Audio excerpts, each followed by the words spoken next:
Hi friends, నేను మీ Shiva local. మీరు నడుపుతున్న వాహనాలపై కేసులు ఉన్నాయా లేవా మీకు తెలుసా?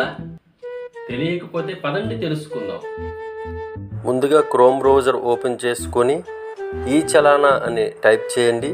మొదటి వెబ్సైట్ ఓపెన్ అవుతుంది. ఈ చలానా పరివాహన్ అని దాని మీద క్లిక్ చేయండి. కిందకి ఫార్వర్డ్ చేస్తే గెట్ చలానా డీటెయిల్స్ ఉంటుంది, దాని మీద క్లిక్ చేయండి. తర్వాత వెహికల్ నెంబర్ యాడ్ చేయండి. కిందన క్యాప్షన్ ఉంటుంది, అది ఎంటర్ చేసి గెట్ డీటెయిల్స్ క్లిక్ చేయండి. మీ బండి మీద ఎటువంటి కేసులు లేకపోతే చలానా నాట్ ఫౌండ్ అని వస్తుంది. ఒకవేళ కేసులు ఉంటే ఏ విధంగా పే చేయాలనేది నెక్స్ట్ వీడియోలో మీకు చేసి చూపిస్తాను. ఈ లింక్ బయోలో ఉంటుంది. Please like, share and subscribe my channel Shiva local.